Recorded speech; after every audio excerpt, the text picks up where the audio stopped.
Hey guys, welcome to my YouTube channel. I'm your host JT, and if this is your first time tuning in, thank you and welcome. Don't forget to hit the subscribe button and the notification bell so you know every time I upload a new video.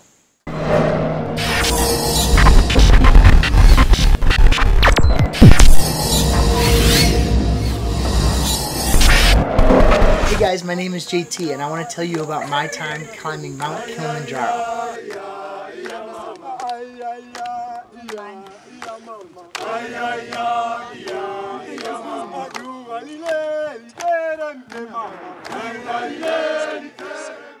I have loved adventure throughout my whole life, and I had the opportunity to go to Africa to climb the highest peak in the continent of Africa, which is Mount Kilimanjaro.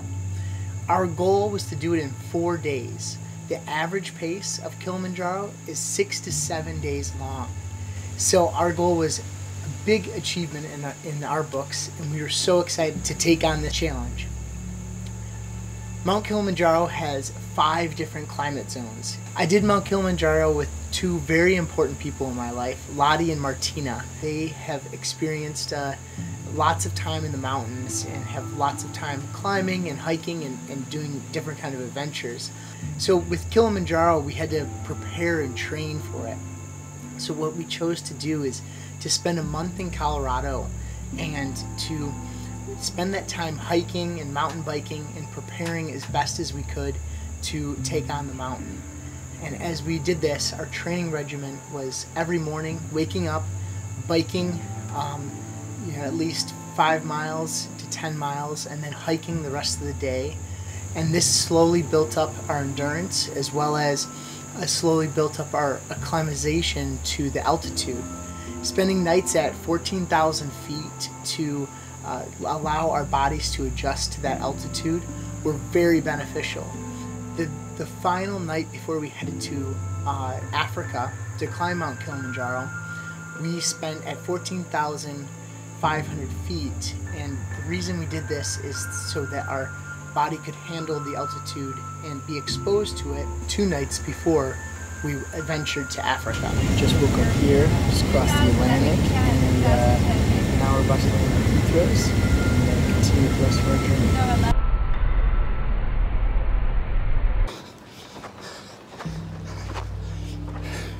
Running through the airport to catch our flight to Kilimanjaro.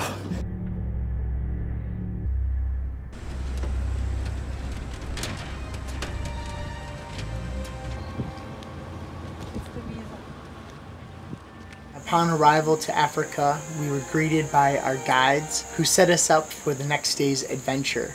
Just got to the park gate of Kilimanjaro, heading up the Umba route right now.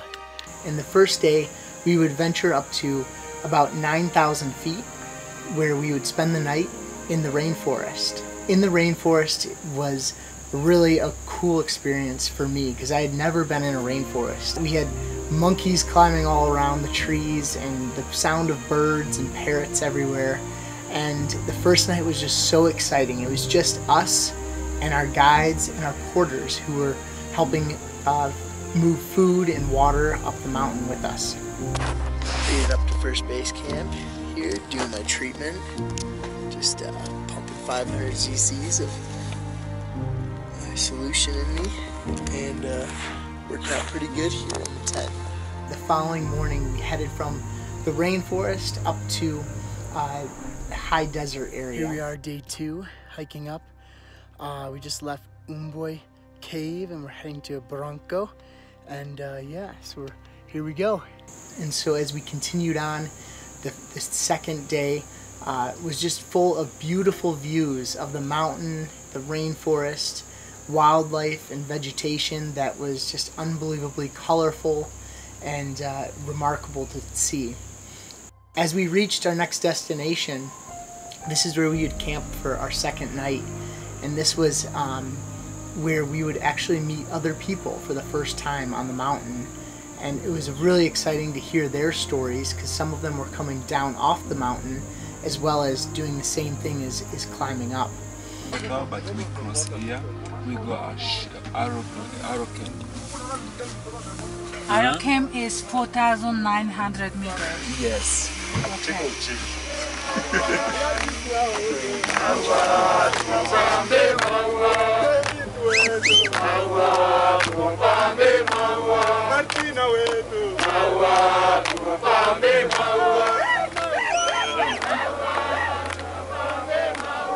From there, we continued our goal, which was to finish the mountain in 4 days. So the third day was our goal was to reach 16,000 feet, where we would spend the night. And this trek up was the first time that we would ever cross the barrier of the highest elevation that I've ever been to, which was 14,500 some feet in Colorado. Upon reaching that altitude, about 30 minutes after reaching my maximum altitude, I immediately started to have a headache. This headache, I knew exactly what it was. It was from the altitude. And so what we did is we actually went back, and we went back down about 15 minutes. And from there, we rested and breathed and did different breathing techniques, such as the Wim Hof breathing technique. And while we were there, we ate and drank water and slowly tried to acclimatize to adjust with that headache. As the headache disappeared, we continued on, reaching our final destination for the night, which was Outer Glacier Camp. This is where we would rest before heading up to the summit.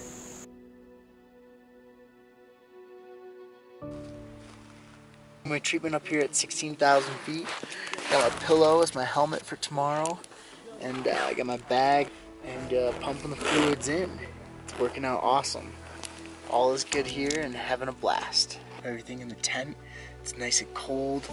I think it snowed outside, and there's ice crystals in my tent here all over the place, and we're excited to get going. So the fourth day was the day that we would reach the summit.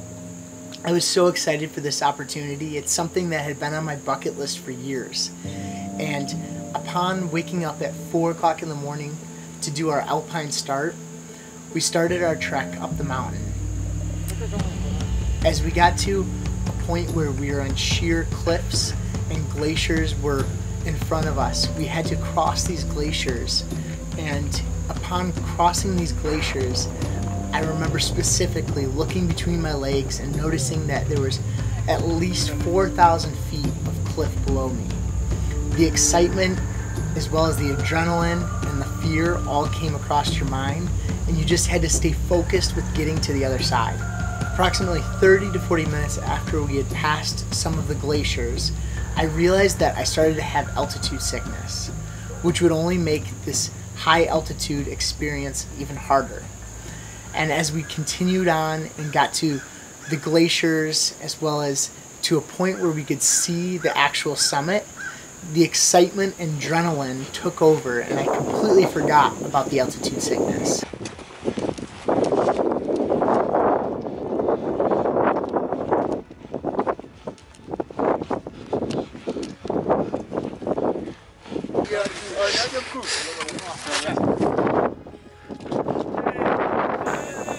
Reaching the summit was one of the most amazing experiences in my life. The excitement that came over me, as well as the adrenaline to reach the summit, was so exciting. It was one of the most spiritual moments too. It was actually emotional. The emotion that came over me, as well as Lottie and Martina, of the fact that this accomplishment was something that we were able to achieve, was so exciting. And we took our photos and had lots of amazing moments up on top of the mountain. If you're interested in joining us in our next adventure, let me know in the comments. If you like this video and want to learn more, check out the links in the description section below. Don't forget to give this video a thumbs up and leave a comment below and share.